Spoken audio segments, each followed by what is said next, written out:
할렐루야. 오늘도 심전 나오신 여러분들을 진심으로 사랑하고 축복합니다. 우리 하나님을 경험할 때마다 우리 하나님 하시는 일은 우연히 없다는 생각이 많이 듭니다.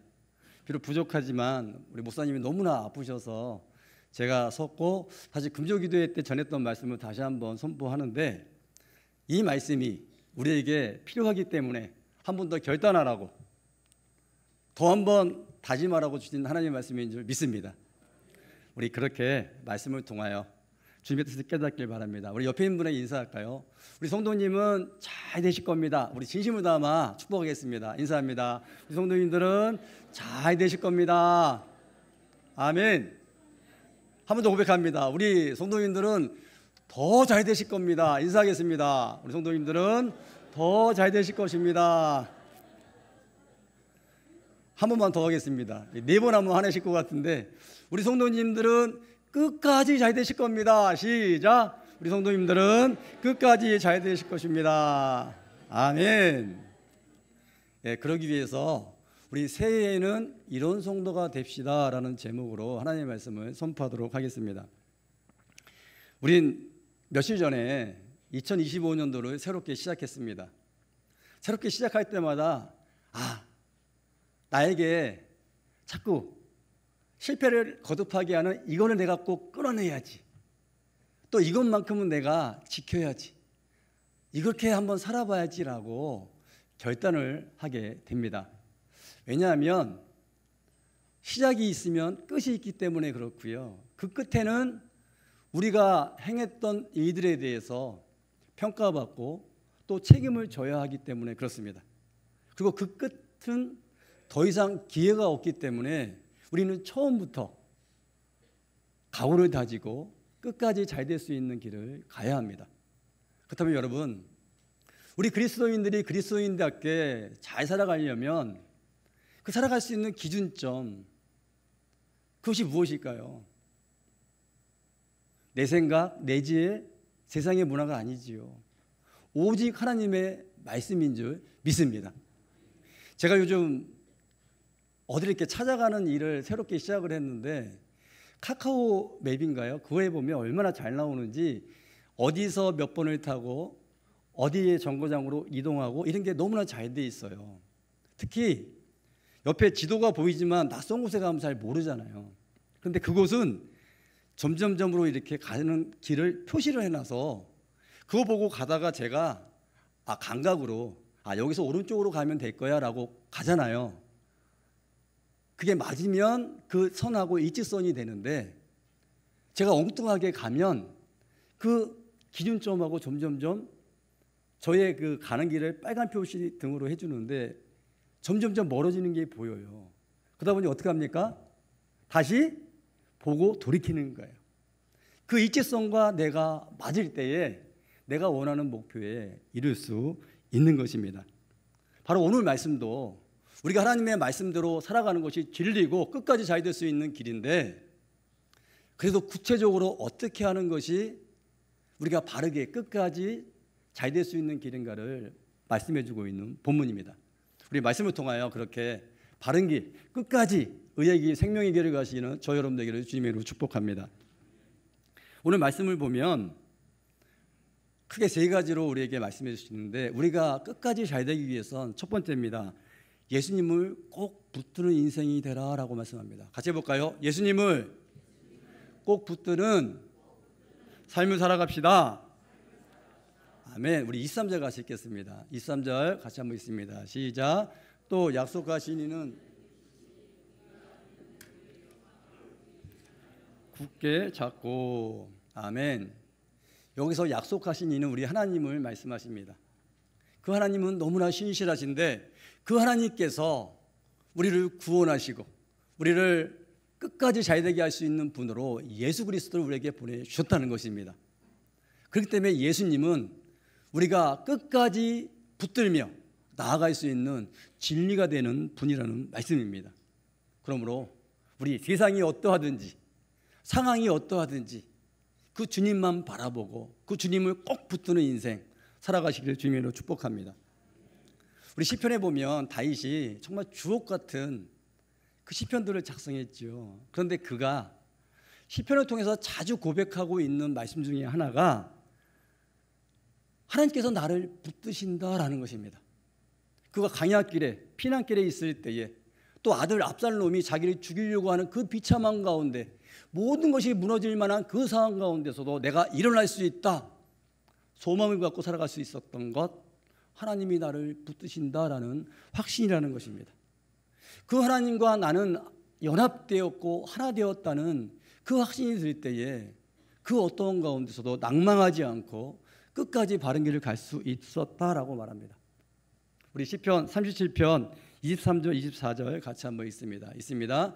여호와께서 사람의 걸음을 정하시고 그의 길을 기뻐하시나니 그는 넘어지나 아주 엎드러지지 아니함은 여호와께서 그의 손으로 붙드심이로다. 아멘. 경험하고 경험해 봤더니 하나님께서 나를 꼭 붙드신다라는 확신이 들었다는 것입니다.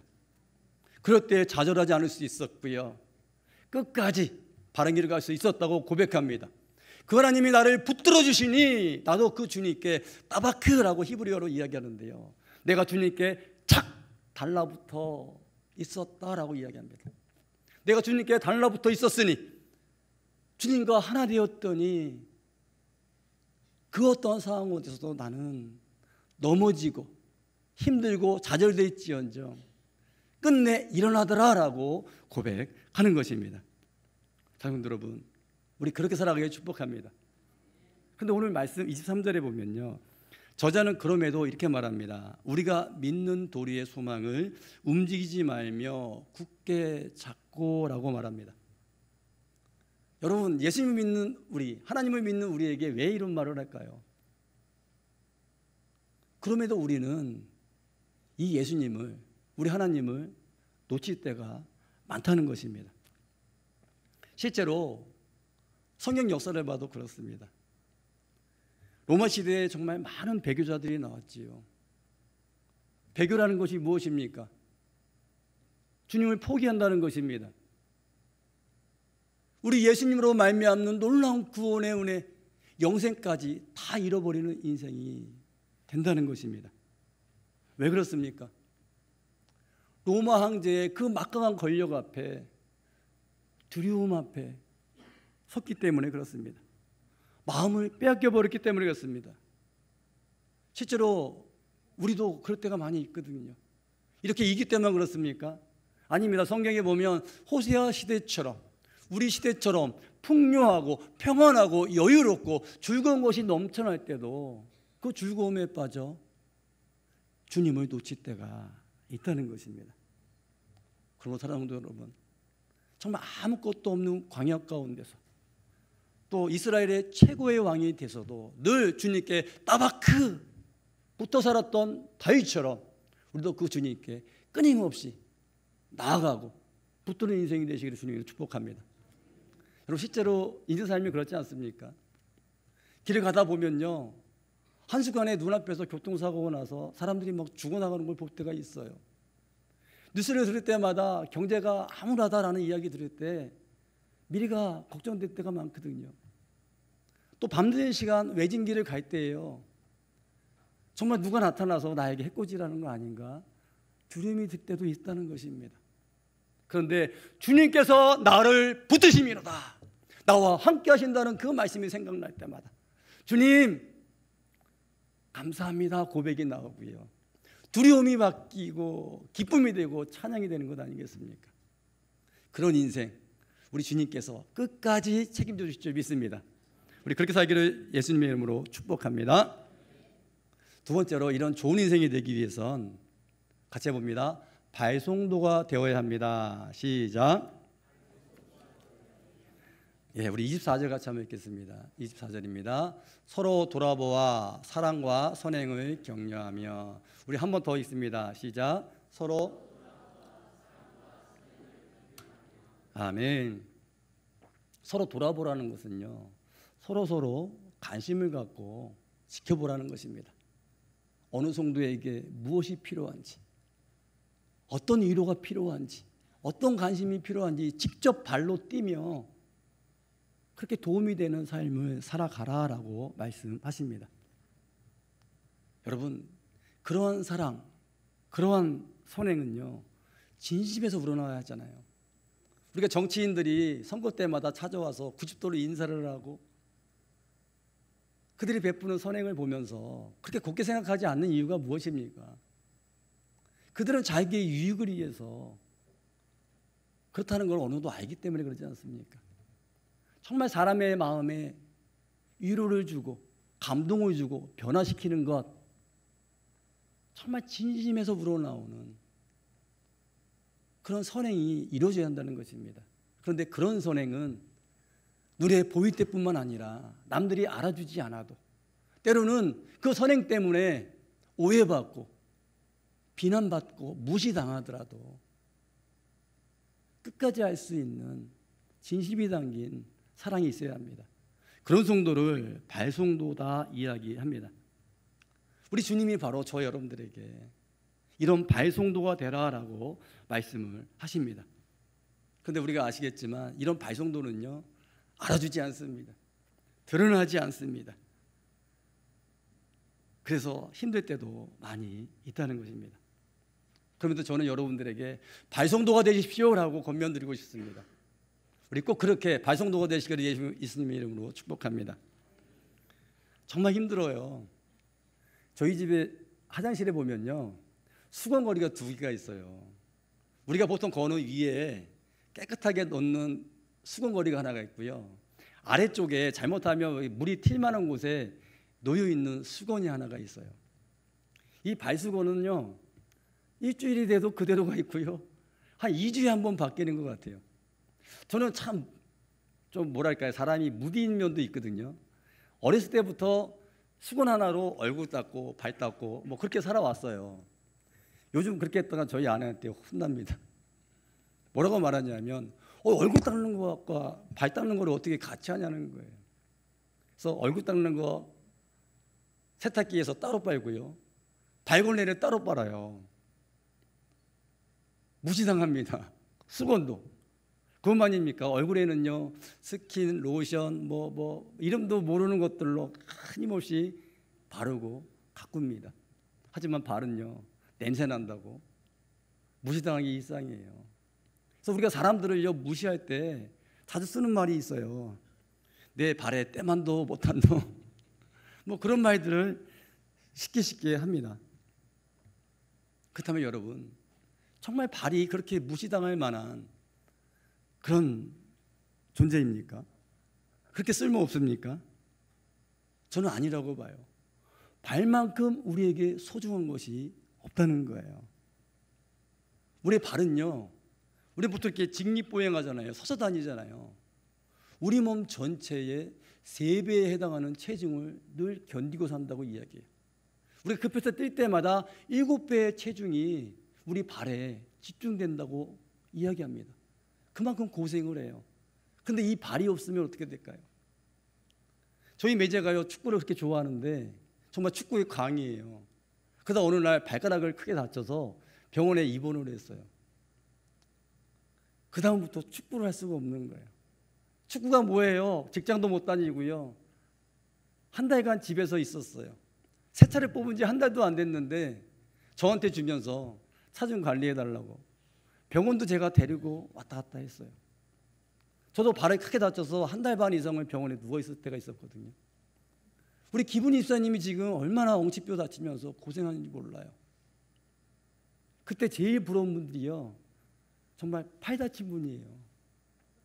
그분들은 뭔가 저기 궁금한 일이 있으면 바로 갈 수 있잖아요. 내가 뭐 먹고 싶은 거 있으면 바로 가서 먹을 수 있고요, 화장실이 급해도 바로 갈 수 있어요. 발에 다쳤더니요, 아무것도 못해요. 움직이지 못하니까요, 소화도 안 되고요, 음식도 맛이 없고요, 발 다쳐보신 분들은 알아요. 변비도 찾아오고요, 인생에 재미가 없어집니다. 여러분, 발이 있음으로 인해서 할 수 있는 일이 무궁무진합니다. 하지만 발이 없으면 아무것도 못하는 것입니다.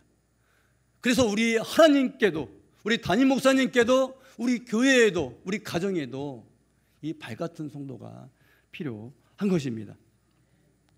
얼굴 같은 성도만 있다면 아무도 알아주지 않지만 꼭 필요한 화장실 같은 청소 누가 할 수 있겠습니까? 복음 전하다 보면 요즘 얼마나 무시당하고 힘든 일이 많습니까? 그러한 일, 주님이 원하시는 일 누가 감당할 수 있겠습니까? 여러분, 이 세상에 보면요, 참 사랑받는 사람들이 많아요. 특히 스타들이 그렇죠. 정말 많은 사람들이 스타들을 존경하고 좋아하고 따릅니다. 하지만 존경하는 경우는 별로 없어요. 그런데 그러한 분들 중에서도요, 존경을 받는 분들이 있어요. 스타 누구누구가 이러한 일을 했다, 이렇게 높은 위치에 올랐다, 막 대단한 일을 한다라고 이야기합니다. 대표적으로 세계적인 발레리나 강수진 같은 분들이 뉴스에 많이 나왔어요. 이분들이 이러한 상을 받았고, 또 그분이 슈트라가르트라는 발레단의 최고 무용수가 10년 만에 무용수가 되는데 10년 걸렸다. 남들은 평생 걸려도 못하는데 이런 얘기를 막 합니다. 하지만 그 소식을 듣는 제 마음 안에는요, 못 느꼈어요. 왜요? 그 세계에 대해서 모르기 때문에 그래요. 그 자리가 얼마나 높은지 모르기 때문에 그래요. 그런데요, 뉴스를 통해서 그녀의 발을 봤어요. 한번 보여주실래요? 김연아 선수도 그렇고요, 박지수 선수도 그렇고요, 발이 이렇다는 거예요. 이 발을 보며 많은 사람들이요, 그분들을 존경한다고 이야기해요. 저도 그렇게 됐어요. 왜 그래요? 이렇게 되기까지 얼마나 피땀 나는 노력을 했는지, 그동안 얼마나 많은 시련과 역경을 이겨냈는지, 그 아픔을 견뎌냈는지 느껴지니까 존경할 수 있는 것입니다. 사랑하는 여러분, 우리 주님은 얼굴이 아닌 발을 본다는 것을 기억하시기를 축복합니다. 훗날 이 세상 사람들도 결국 그 발을 보며 평가하게 될 것입니다.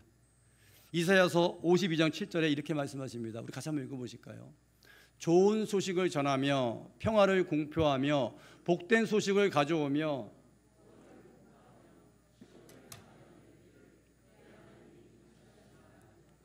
산을 넘는 발이 어찌 그리 아름다운가. 아멘. 우리 하나님은요, 이렇게 좋은 소식을 전하며 주님을 위해 돌아다니며 애쓰는 사람의 그 얼굴을 보며 아름답다고 말하지 않습니다.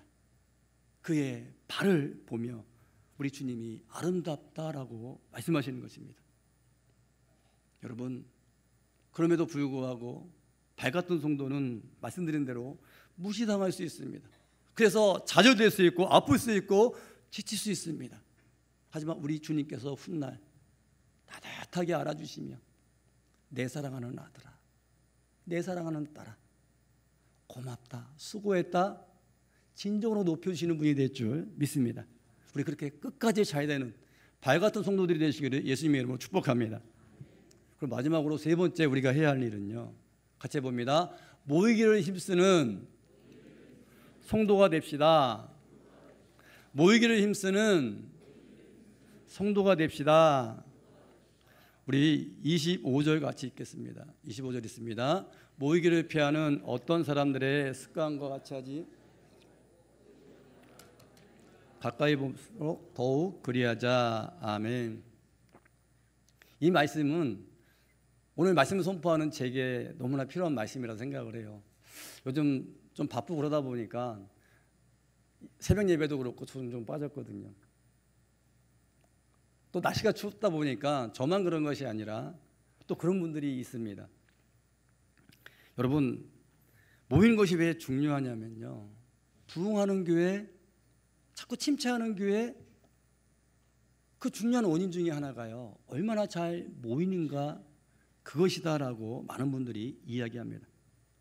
우리 기독교 역사를 볼 때도요, 부흥할 때, 놀라운 일들이 일어날 때 잘 모였다는 것입니다.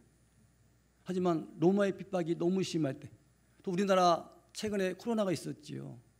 그럴 때는 모이기가 힘들었고요, 모이지 않는 만큼 영적인 타락, 영적인 침체가 따라왔다는 것입니다. 즉, 성도들의 영혼이 살고 죽는 것, 교회 공동체의 흥망성쇠도 모이기에 따라 달라졌다는 것입니다. 우리가 잘 알듯이요, 초대교회에 놀라운 부흥이 있을 때도 성도들이 모여서 힘을 합쳐 기도했다는 것입니다. 사도행전 2장 46절 47절에 이렇게 말씀하십니다. 날마다 마음을 같이하여 성전에 모이기를 힘쓰니, 날마다 마음을 같이하여 성전에 모이기를 힘쓰니, 그 결과가 어떻습니까? 주께서 날마다 구원받는 사람의 수를 더하게 하시니라. 아멘.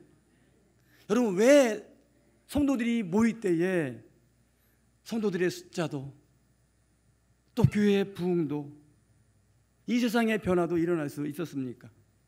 왜 우리 주님은 성경을 통해서 끊임없이 모여라, 모이기를 힘쓰라라고 말씀하십니까? 먼저 우리 주님께서요 주신 자연 법칙이 있습니다. 하나보단 둘일 때 몇 배의 시너지 효과가 나타난다고 말하지요. 실제로요, 말 한마디에다가 짐을 싣고, 술에다 짐을 싣고 몇 킬로나 끌 수 있을까라고 실험을 해봤더니 한 마리의 말이 4킬로를 끌더라는 겁니다. 그런데 두 마리를 같이 해서 짐을 끌었더니 무려 6배인 24톤의 짐을 끌더라는 것입니다.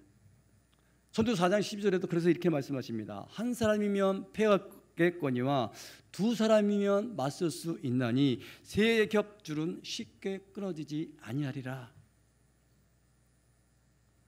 힘을 합칠 때 그렇습니다. 하물며 하나님의 사람들이 모인다면 어떻겠습니까? 하나님의 사람은 기도하는 사람입니다. 하나님의 은혜가 함께하는 사람입니다. 기도할 때마다 하나님의 역사가 함께하는 사람들입니다.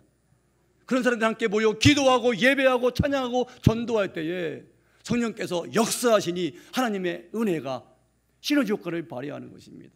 그러니 얼마나 큰 놀라운 은혜가 일어나겠습니까? 그래서 마가다락방에 120명이 모여 기도할 때에 이 세상을 바꾸는 놀라운 성령의 역사가 일어났다는 것입니다. 사랑하는 여러분, 한번 생각해 봤으면 좋겠습니다. 마태복음 18장 10절에 예수님이 이렇게 말씀하셨습니다. 같이 한번 읽어볼까요? 있습니다. 상가 이 작은 자 중에 하나도 없인 여기지 말라.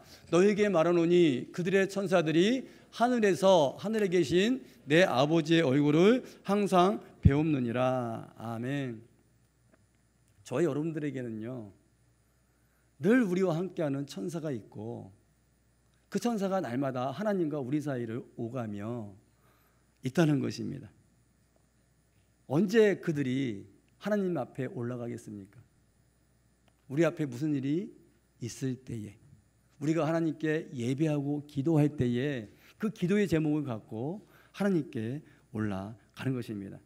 그래서 요한계시록 5장 8절에 보면 우리가 드린 기도를 천사들이 향로에 담아서 하나님께 올려드린다라고 말합니다. 그 향로를 받으신, 기도를 드리신 하나님께서 그 기도를 이 땅에 다시 쏟는다고 말씀하세요. 무슨 말씀이에요? 우리의 기도를 통해서 이 땅을 다스려 가신다, 응답하신다라고 말씀하십니다. 그 천사가 또 하는 일이 있지요. 우리 예수님께서 십자가 죽음을 앞두고 간절히 기도할 때에 누가복음 24장에 보면 이렇게 말합니다. 천사가 나타나 예수께 힘을 더하니라. 기도를 돕는 것입니다. 그다음에 여러분, 한 사람이 기도하는 것과 10사람, 50명, 100명이 기도할 때 어떤 차이가 있겠습니까? 우리 주님이 빛이듯이, 우리도 세상에 빛이듯이 천사들도 빛이시죠. 하나보다는 많은 빛이 임할 때에 어떻습니까? 어둠이 빨리 사라지는 것입니다. 악한 영들이 우리에게 끊임없이 염려하게 하고 근심하게 하고 저주와 기도의 응답을 막고 있는 그 상황이 우리가 함께 기도할 때에 놀랍게 변화되는 것입니다. 하나님의 은혜가 폭포수처럼 흐르고요, 하나님의 응답이, 기쁨이, 하나님 주시는 놀라운 축복들이 쏟아지는 것입니다. 그래서 다니엘 10장에 보면 기도하던 다니엘에게 천사가 나타나 이렇게 말을 합니다. 내가 기도하는 그날서부터 하나님께서 아셨고 들으셨다고 말합니다. 그런데 사탄의 방해 때문에 내가 늦게 왔다라고 말합니다. 지금도 우리가 기도할 때에, 하나님의 응답을 기다릴 때에 이런 사탄의 방해는 끊임없이 있다는 것입니다. 그런데 우리가 기도할 때에 그 천사가 하늘로 한 자가 아니라 함께할 때에 수많은 천사가 오르락내리락 하며 그 지경을 넓히는 것입니다. 어둠을 물리치는 것입니다. 하나님의 응답을 빠르게 우리에게 전달해 주는 것입니다. 그래서일까요? 이렇게 앞에서 설교를 할 때요, 다 예배 때마다 달라요. 어떤 때는요, 처음부터 답답하게 뭐가 열리지 않는 거예요. 찬양도 뭔가 답답하고, 말씀을 전해도 자꾸 벽에다 대고 하는 것 같고, 앞에서 있을 때 되게 힘이 들어요. 그런데 오늘처럼요, 말씀을 전하면 성도님들이 막 쏙쏙 빨아 드시는 것 같고, 찬양도 하늘로 막 올라가는 것 같고, 그래서 막 기쁨이 충만해질 때가 많아요. 여러분, 어떤 차이겠습니까? 특별한 차이가 아니라는 거예요. 평상시에 못 나오던 몇몇 분들이 이 자리에 함께 할 때, 너무 바빠서 예배 참석하기 힘든데 그럼에도 그런 어려움들을 다 뚫고 주님에게 나아가고 싶다고, 은혜 받고 싶다고 나오는 그 간절함이 있는 성도 몇 분들이 더해질 때에 숫자적으로는 별 차이 없지만 그렇게 전체 영혼을 살리는 예배가 될 수 있다는 거예요. 제가 전에 수요 예배를 인도하는데 다른 때보다 찬양 때서부터 너무 뜨겁게 열리는 거예요. 무슨 차이일까? 내가 기도를 더 많이 준비했을까? 성도들이 미리 나와서 더 예배를 준비했을까? 아니었어요. 그런데 그때에 평상시에 수요 예배에 늘 나오던 분이었는데 직장이 갑자기 이 군포 지역에서 강남 지역으로 옮겼어요. 그러니까 그다음부터 머니까 끝나고 오면 예배 시간이 거의 끝나버리는 거예요. 그래서 이분이 수요 예배를 계속 못 나오다가 어느 순간 너무 예배가 사모되더래요. 그래서 회사 사장님한테 양해를 구하고 아내와 같이 달려왔어요. 당연히 식사도 못 하셨지요. 그런데 그 갈급함으로 참여한 그 몇 분 때문에, 그 두 분 때문에 그렇게 찬양이 열렸고요. 설교 때도요, 성도들이 은혜 받는 게 막 느껴지고요. 끝나고 통성 기도를 하는데요, 결단 기도를 하는데 기도가 끊어지지가 않는 거예요. 여러분들 한두 명이 힘을 합쳐 간절함으로 모일 때 그럴 줄 믿습니다. 저는 제가 아까 찔리다고 이야기했잖아요. 새로운 일을 하면서 나 한 사람이 함께할 때에 얼마나 큰 역사가 있는데, 영혼이 살고 죽는데 알면서도 못하다 보니까 많이 찔렸어요. 오늘 우리 목사님이 앉아있기도 힘들 정도로 몸이 아프시고요. 또 얼마 전까지만 해도요, 아멘 소리가요 얼마나 절실하고 간절했는지 몰라요. 여러분들 얼굴에 활기가 있었거든요. 근데 최근에 워낙 춥다 보니까 몇몇 분이 빠지기 시작했고요. 몸이 아파서 입원하기도 하셨고요. 또 외국에 나가는 일이 있어서 몇 분이 나가기도 하셨고요. 정말 작은 숫자였어요. 그런데요, 제가 방송실에서 여러분의 모습을 한번 이렇게 보거든요. 느껴져요. 그 몇몇 분이지만 우리 전체가 살고 죽는데 막대한 영향을 끼친다는 것입니다. 우리 모이기를 주님의 이름으로 축복합니다. 그래서 죽었던 영혼들이 살아나는 놀라운 현장, 하나님의 놀라운 응답이 있는 현장에는 모여가 있는 것입니다. 이스라엘이 늘 주님의 말씀에 불순종하고 타락하고 내 뜻대로 살아갈 때에, 그래서 기근이 오고 나라의 외국으로부터 침입받아 많은 것을 빼앗기고 절망 가운데 있을 때마다요, 다시 회복되고 그들이 살아나는 데에 모여가 있었습니다. 사무엘과 이스라엘 백성들이 미스바에 모였어요. 그동안 하나님께 지었던 죄들 회개하며 돌이켰을 때에 그 막강한 힘을 가진 블레셋 같은 그 적군을 순식간에 물리칠 수 있었고요. 그 이후로 평화가 임했다라고 이야기합니다. 3년 동안, 6개월 동안 비 한 방울 내리지 않아서 모든 것이 죽어가고 있던 그 북이스라엘 땅에 갈멜산에 모여서 누가 진정한 하나님인가를 제단을 통해서 확인하고 주님께 돌아왔을 때에 막혔던 하늘이 열리고 비가 내렸다는 것입니다. 예루살렘 성까지 해파된 그 남유다 땅에도요, 느헤미야와 학사 에스라가 함께 모이고 수문학 광장에 백성들을 모이기 위해서 함께 하나님의 말씀으로 돌이켰을 때에 그 땅이 살아나는 놀라운 역사가 일어났다는 것입니다. 사랑하는 여러분, 우리 그렇게 모이를 힘쓰셔서 우리 교회를 통해서 우리 가정, 이 대한민국 지역 그리고 우리 나라에 희망이 되고 소망이 되는 그런 교회가 되기를 우리 노력해 보기를 주님으로 축복합니다. 이제 말씀을 마치도록 하겠습니다. 우리는 2025년도를 다시 새롭게 시작했습니다. 그리고 시작한 오늘이 있듯이 우리에겐 반드시 끝이 기다리고 있습니다. 우리 그 끝이 아름답고 풍성하고 특히 이 땅에 있는 많은 사람들에게 유익이 되었으면 좋겠습니다. 무엇보다 우리 하나님께서 수고했다라고 인정해 주시는 그런 우리가 되기를 주님의 이름으로 축복합니다. 그렇게 하기 위해서는요, 방법이 없습니다. 다윗이 주님께 따바크 딱 달라붙어 있습니다라고 고백한 것처럼 우리 주님께 끊임없이 달라붙고 함께하고 찾는 우리가 되기를 주님의 이름으로 축복합니다. 그러기 위해선 늘 모이기를 힘써야 할 줄 믿습니다. 우리가 이렇게 모이기를 힘쓸 때에 하나님의 은혜로 말미암아 정말 어렵다는, 그럼에도 우리 주님이 제일이라 인정해 주시는 발송도가 모두가 될 줄 믿습니다. 우리 그렇게 끝을 아름답게 만드시기를 예수님의 이름으로 축복합니다.